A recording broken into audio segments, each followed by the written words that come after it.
Hoje, basicamente, o autônomo na figura masculina, ele já não tem mínimas condições. Hoje, para você usar um banheiro bom, você precisa abastecer no posto, porque senão o posto não deixa, né? Então, tem uma série de outras questões. Então, a provocação o problema não é a mulher estar lá, o problema é que não tem minimamente hoje uma condição de a gente conseguir receber uma mulher lá, na estrada principalmente. Então, assim, em grandes transportadoras, isso já é mais comum, a gente tem, graças a Deus, vários motoristas no nosso quadro, então é uma realidade bacana, é um movimento sem volta, mas a minha preocupação ainda é com a infraestrutura. Elas são submetidas, como os homens são, a coisas básicas que a gente não tem na estrada, né? Então, a discussão que eu traria, para mim, essa é muito mais uma provocação, esse tipo de caminhão, muito mais para aquilo que ainda falta. Falta uma estrutura mínima ainda para poder a gente receber um motorista cadeirante, um motorista mulher, né? Um motorista que não, às vezes surdo, ele pode perfeitamente. Então, assim, falta discutir a inclusão de uma maneira muito mais abrangente do que simplesmente a figura feminina. Hoje a figura feminina ela tem entrado muito bem, mas eu acho que a gente tem uma discussão de infraestrutura por trás para poder receber esse público inclusivo, seja ele de que gênero ou de qualquer tipo for, muito mais complexa do que apenas... Então, assim, para mim, isso é um excelente olhar para esse tipo de tema. Professor? Eu acho que é muito mais presente, né, a mulher do transporte de carga, no rodoviário de carga, na última milha, ou seja, no transporte que faz a entrega final, urbana, né? É muito comum a gente ver empresas grandes de transporte, né, com um elevado número de mulheres dirigindo esses caminhões de entrega. Na estrada também tem, e elas são muito respeitadas pelos outros caminhoneiros, né? Sem contar que também, às vezes, mesmo para o autônomo, às vezes leva até família, eles levam a esposa. É comum você encontrar autônomos com a esposa e até filho. Eu diria que, do ponto de vista de segurança, não é lá muito recomendável, mas é o que de fato acontece. E eles ficam sujeitos também ao que o José disse, né? Assim, da infraestrutura para receber esse público, né? Os postos não oferecem, tem que consumir no posto para ele poder usar o banheiro. Tudo é mercado, né? Quando a gente passa pela estrada, a gente vê vários... tem inclusive os pontos, né, de caminhoneiros. Eu não sei como é que funciona direito, se eles têm que consumir alguma coisa para poder estacionar o caminhão ali, ficar parado à noite e tudo, Normalmente, né? Esses pontos de descansos são provenientes de quem opera a rodovia. Então, por conta do pedágio, você tem esse tipo de benefício. Sim. Mas normalmente são muito cheios.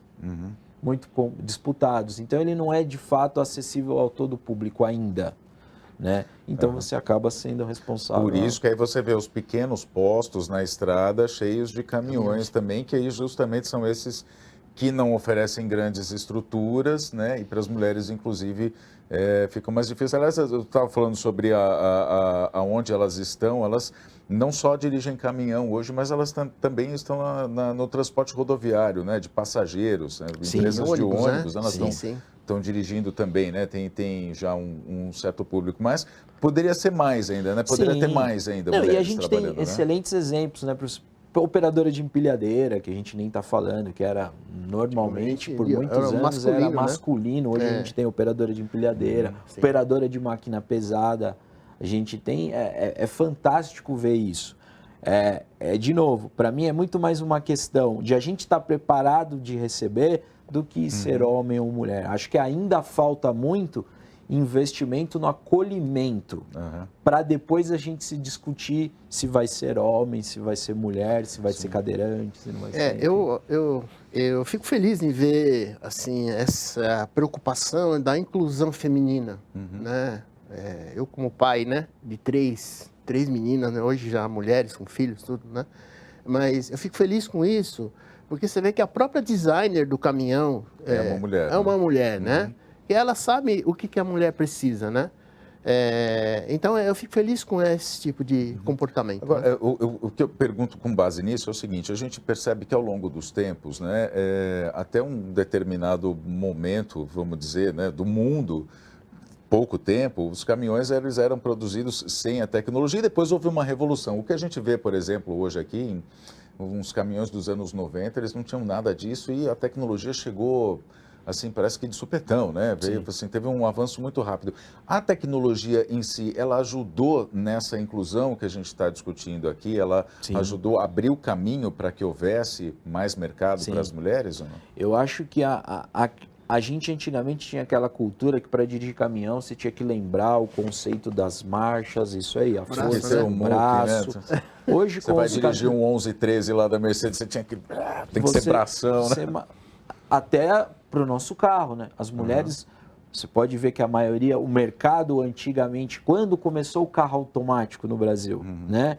Se falava muito, ou a pessoa tinha uma necessidade especial, ou ele era normalmente consumido pelo público feminino, até que caiu no gosto popular. Começou assim. Por quê? Porque isso acho que democratizou. Então você não precisava ter a sensação de que eu sou obrigado a ter força, de lembrar que na subida... Não, você deixou isso humano para qualquer um. Se você consegue acelerar e frear, não importa se é homem ou mulher, você vai conseguir operar um carro. E aí trazer esse benefício para o caminhão, eu acho que fez explodir esse movimento. Então, sim, a tecnologia, acho que ela foi mais uma ponte para democratizar esse assunto. Talvez não tinha essa intenção inicial, mas acho que, sem dúvida nenhuma, foi primordial para isso. A gente tem que dizer que, assim, a gente fala sobre, que nem a gente citou aqui, o bração, ter que essas coisas, em momento algum...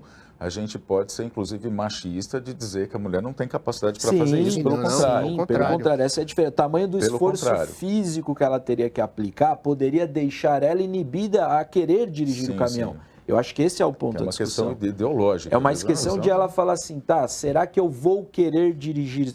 Agora, ela pode tomar essa decisão porque ela não vai ter essa barreira, que poderia ser uma barreira, como alguma coisa. Então, assim, eu posso escolher dirigir caminhão sim, porque dá para dirigir, eu gosto, eu quero. Acabou antes, talvez ela fala, pô, será que eu vou ter condições? Porque, de uma maneira geral, não se faz aptidão física para se trocar um pneu. Talvez poderia ser um critério, mas não existe esse tipo de critério hoje, de aptidão física para fazer essas jornadas. Então, talvez isso inibia a mulher de querer fazer. Até porque as pessoas são diferentes. Eu jamais conseguiria trocar um pneu do caminhão. Eu também não consigo. Uma coisa... Eu também não consigo. Então, é isso. Então, acho que, claro que a tecnologia veio para isso. Então, eu acho que deu a possibilidade dela escolher isso sem medo.